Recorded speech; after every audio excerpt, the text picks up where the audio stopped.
शिल्पी बाबू भी सुनने बड़ी। और जब हम पीछे नहीं तो शिल्पी जी कह लिया कि पेट के जुगाड़ में कमाए जात बानी, घर परिवार सब देखी है रानी, कुछ होई तो बतलैया हो नहीं हर जन जइहा, समय से खइहा बनैहा हो नहीं हर जन जइहा।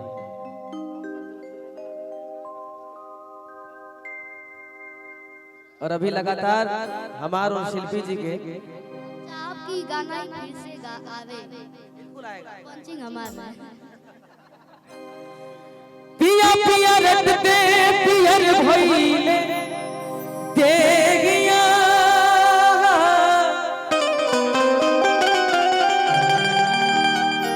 वैसे तो हम एकरा के अपना आवाज में गौले बानी, लेकिन हम चाहब कि एगो औरत के बिना जब लड़की कही ना तो कर बात अलग होला। आप भी बोल दीजिए इसको। देखिए हम लोग जितने भी खास तौर से हम फीमेल सिंगल जे भी रहेला, हम ओकरा से कभी बदतमीजी आज तक नहीं करे, चाहे सोनी सिन्हा जी बानी आज तक सबका सम्मान है, चाहे वो डांसर हो और चाहे वो सिंगर हो, तो हम बहुत सम्मान करते हैं, इसलिए कि उम्र के हिसाब से भी खेला करे के चाहिए। तो आप कहिए। गाना हम सुनत रहनी स्टेज के पीछे रहनी गाना गावत रहनी भैया। ओ कि पिया पिया रटते पियर भइले देहिया, कि पिया गइले कवना दो, किसे जब तने को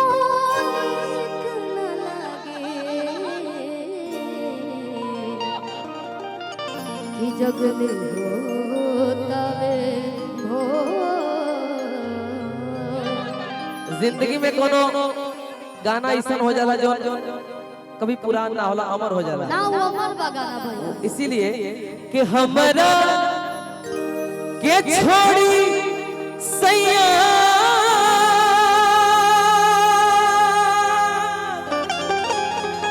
हर गइला विदेशवा,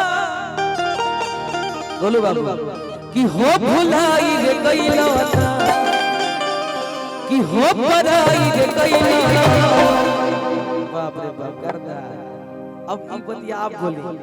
अरे हम आपकी आवाज के कायल है क्या मतलब हम कह देने हम सीखो था नहीं, अरे वो सीख भगवान हमारा के अरबों खरबों पति बना देते तो अब जौन ना तौन तरह के दे देती। एगो छोट बहन के, हमारी बहन नहीं थे लेकिन दिल से तरह के बहन महिला सही पूछो हमरा खाती भैया। पीछे भी हम बोली ला, शिल्पी बहुत जबरदस्त गाती है। बहुत नहीं गाते नहीं है, सीख रहे हैं। हां सीखते रहिए। मुंह पे मत तारीफ कर, कहीं मन बढ़े लगी तो ना तार मन बढ़े लगे तो दिक्कत ना हो। तू गावा कि हमरा के छोड़ी सैया आज गइलो विदेशवा, हो पराई रे गइलो ना। एक रील बड़ी वायरल होता है यार, हम रील देखिए तो पागल हो जाएंगे। ठीक कहत रहे यार। और एक बात बता दिया जानते नहीं, शायद आपको नहीं पता, अभी आज बहुत ही दुख के बाद, बहुत ही दुख के बाद भोजपुरी के बहुत ही सुंदर गायक हमारे परम मित्र बक्सर के ही रहने वाला सिंगर छोटू पांडे जी और बनारस के सिमरन जी मॉडल जो थी और आंचल तिवारी जी मोहनिया कार्यक्रम में जा रहे थे लोग, तो स्कॉर्पियो उन लोगों की लड़ गई है, तो स्पॉट डेथ हो गई है उन लोगों की जी। 7 आदमी गाड़ी में थे, 7 आदमी स्पॉट डेथ हो गया है और 2 लोग और मरे हैं, तो उसके लिए ओम शांति।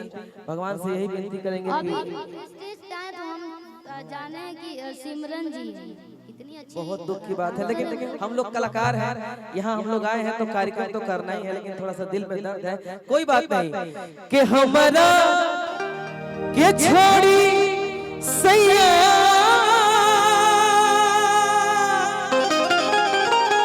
हर गइला विदेशवा, हो भुलाई रे गइला हो पराई रे गइला के आगे रमा मन सब पिया और भुलाई रे गइला के आगे रमा मन सब पिया और भुलाई रे गइला। हमरा के छोड़ सैया गइलो विदेशवा, हो भुलाई रे गइलो। हमरा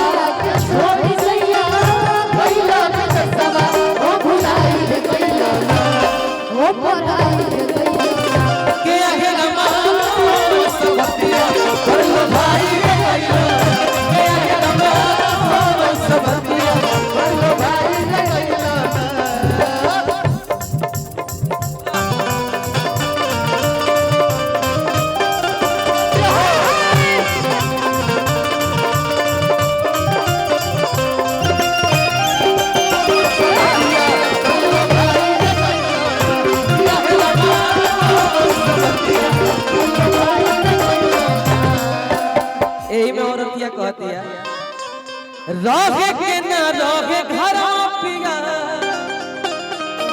तकाहे कालोइलो हमके गवा दुख के दुश्मन बन के सहे आवो दो नहीं बे भइल बा सपना तो सुखे भइल बा सपना सुखे भइल बा सपना के ना रहे घर पिया तकाहे हमके गवा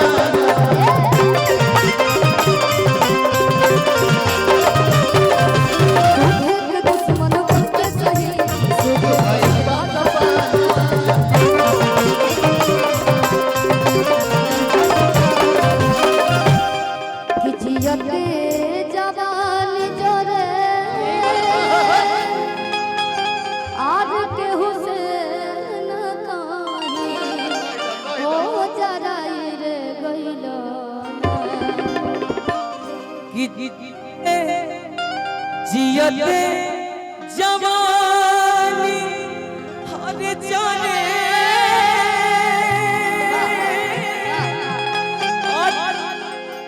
कहीं तू पढ़ाई रे गइलो हम आई रे गइलो कि पेट के जुगाड़ में गाना के तो हम ये फरमाइश कर जाते हैं